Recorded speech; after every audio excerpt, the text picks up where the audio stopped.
What's up, guys? Welcome back to the channel.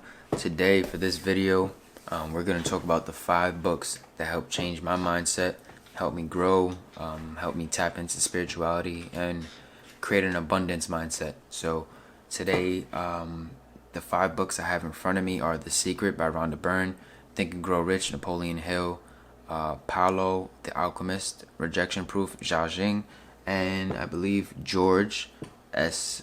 Clason, The Richest Man in Babylon. So we're going to go over the first book that I essentially got into when I was reading and getting in my journey.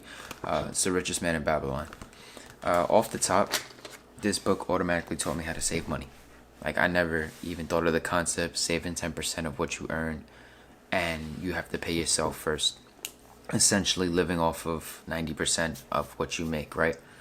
And that taught me how to budget. That taught me how to save money. That taught me how to pay myself first and pay myself automatically before anyone else. Bills, debt, car loan, whatever the case, I'm paying myself first. So I have this little notepad that I used to take notes on, and basically, yeah, that's basically it. The other things that they have in The Richest Man in Babylon, insurance programs. I'm learning about life insurance now, so we're gonna get into that a little later down the road. And just keep increasing your income. I'm guessing it was getting at the Rich Dad Poor Dad type of book, where it's telling you to get assets instead of liabilities. So Richest Man in Babylon, I highly recommend this book. This book taught me a lot about saving money and just getting me to where I'm at now. Also, it taught me about the 5 laws of gold, which I'll just leave that for you guys to go check out on your own, just so you have something to look forward to on the book. The second one was big on self-development, personal development, growth, and happiness. It's The Secret by Rhonda Byrne. I actually have the movie too, which is, kind of weird, but it was a really good book. And the biggest lesson I learned from The Secret was ask, believe, and receive. Now,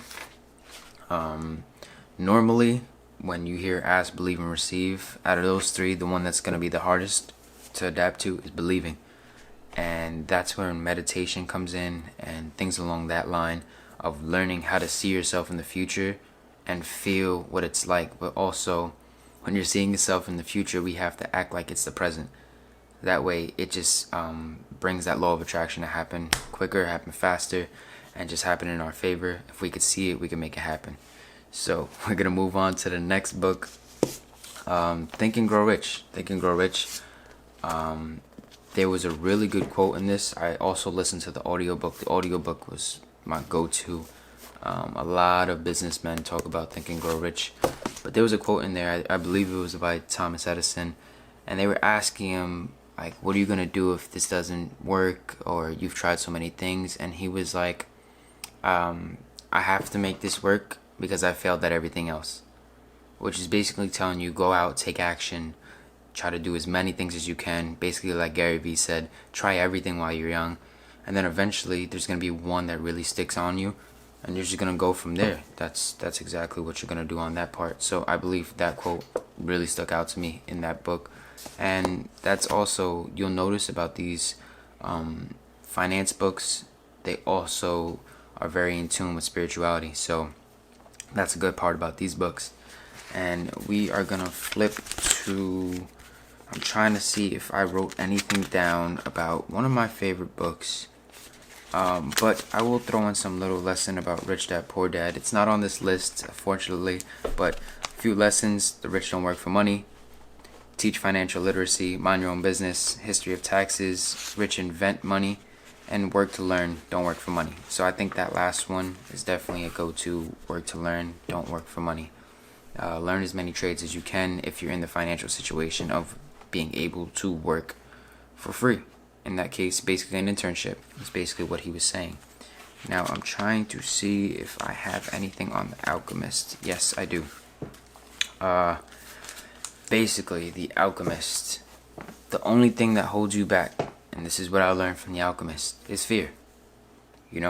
When you want something to happen and you're trying, you're thinking about it hard, you're believing in it, the only thing that's holding you back is fear, doubt, disappointment, So you got to kind of set yourself up to understand how to handle those things.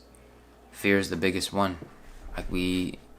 we sell ourselves short because of fear. In that case, we'll have high expectations, and if we don't hit it in a certain amount of time, or we have a goal and we don't hit that by a certain amount of time, a lot of people give up. A lot of people give up right away because they feel, oh, I didn't reach my goal, this isn't worth doing anymore. It doesn't work like that. Things don't happen overnight. For some people they do, for some people it don't. And I think the ones that it takes a long amount of time to really get into, those are the ones that break through, and those are the ones that stay in the industry and have longevity in the industry that they're working in, because they had to work harder to get it. Kobe Bryant didn't become Kobe Bryant overnight. Michael Jordan didn't become Michael Jordan overnight. That's how I look at it. And the last book, personally, my favorite book right now is Rejection Proof. I just finished this book. I didn't know I was into psychology until I read this book. So seeing the documentation he did on YouTube was another dope thing. I think that was the coolest thing he could have did, because not only did he write a book about it, he actually recorded himself showing how he got to these steps and showing how the reactions were, the nervousness he felt through the video. And I think this was a really good book. This broke down the psychology of why people tend to reject certain ideas. It's more of a reflection of themselves than it is what you're asking. So a few key steps for that was, don't be afraid to ask. The next one would be, ask why. If it's a no or if it's a yes, just try to get the understanding of what's going on. Why is that person thinking like that? And the last one that I've learned from Rejection Proof was, have a lot of fun being in the present. That's possibly the best one that I could say. Being in the present, have a lot of fun doing it, because you're only going to live these moments once, So you can either record yourself or act like someone's recording you. Always be movie ready. But yeah, those are my top 5 books that changed my outlook on life, helped me grow spiritually, helped me grow personal development. That's what I meant to say. Helped me grow with personal development. And basically this is what got me into reading all over again. So I have a few books coming on the way. And like I said, I always throw it in the description. Thriftbooks, man. Save that money. Save that money. If you can get it from a Goodwill, if you can get it from a Thriftbooks, there's no sense in paying $20 for a book at this given time.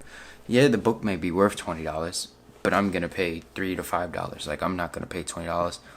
It just doesn't make sense to me. And I like when I get books from Thriftbooks and there's writing in it, because that also makes me understand a perspective that maybe I wasn't looking at.